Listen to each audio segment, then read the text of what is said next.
ఫెమి delight గురించి చెప్పండి. దాని గురించి డీటెయిల్స్ చెప్తే మేడం, ఎవరికి ఉపయోగపడుతుందో కొనుక్కునే అవకాశం ఉంటుంది. ప్రతి ఒక్క ఆడ మనిషికి ఇది అవసరమైనటువంటి ఒక సప్లిమెంట్ మేడం. మనకు వెజనల్ ఇన్ఫెక్షన్స్ అనగానే ఫిమేల్స్లో ఇది అందరికి ఉండే సమస్యలు అని చెప్పి ఇగ్నోర్ చేస్తారు. కానీ it's a very very big mistake.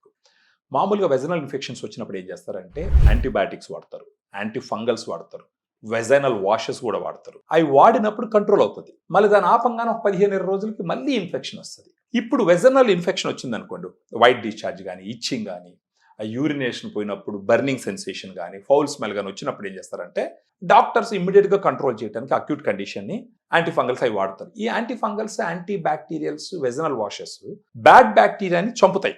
దాంతో పాటు గుడ్ బ్యాక్టీరియాను కూడా చంపుతాయి. ఫెమి డిలైట్ అనేది క్యాప్సూల్స్ రూపంలో ఉంటుంది ఇది కదా. క్యాప్సూల్స్ రూపంలో ఉంటుంది. ఇలా గుడ్ బ్యాక్టీరియాని చంపినప్పుడు ఏమవుతుందంటే అక్కడ మళ్ళా అసిడిక్ ఎన్విరాన్మెంట్ని మెయింటైన్ చేసేటటువంటి బ్యాక్టీరియా ఉండదు.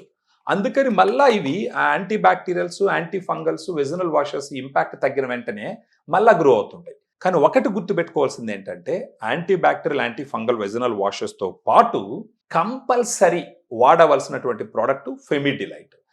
ఈ దీంట్లో 30 క్యాప్సూల్స్ ఉంటాయి మేడం. ఒక నెల రోజులకు వస్తుంది. దీంట్లో గుడ్ బ్యాక్టీరియా ఉంటుంది. ఆ గుడ్ బ్యాక్టీరియా ఏంటంటే Lactobacillus rhamnosus HN001, Lactobacillus acidophilus LA14 అని 2 గుడ్ బ్యాక్టీరియాని US నుంచి ఇంపోర్ట్ చేయించిన బ్యాక్టీరియాస్ ఇవి. దీనికి ఉన్న ఎవిడెన్స్ ఏంటి అంటే ఒక్కసారి ఈ ఫెమి డిలైట్ రోజుకు ఒక క్యాప్సూల్ లెక్కన అట్లీస్ట్ ఒక 3 months వాడచ్చు. ఒక 3 months వాడుకొని, లేదంటే అట్లీస్ట్ ఒక 1 month వాడుకొని, తర్వాత ఎవ్రీ మంత్ మెన్సెస్ డే నుంచి 10 days, మళ్ళీ ఆ నెక్స్ట్ మంత్ మెన్సెస్ డే నుంచి ఒక 10 days, మళ్ళీ ఆ నెక్స్ట్ మంత్ మెన్సెస్ డే నుంచి 10 days, అలా ఒక 6 months వాడుకుంటే గనక అది ఏమవుతుందంటే అక్కడ ఉన్న గుడ్ బ్యాక్టీరియాని పెంచుతుంది. గుడ్ బ్యాక్టీరియాని పెంచిందంటే ఆటోమేటిక్గా బ్యాడ్ బ్యాక్టీరియా కంట్రోల్లో ఉంటుంది. వెజనల్ డిశ్చార్జెస్ ఉండవు, ఇరిటేషన్ ఉండదు, పెయిన్ ఉండదు, స్మెల్ ఉండదు, క్లీన్గా నీట్గా ఉంటుంది.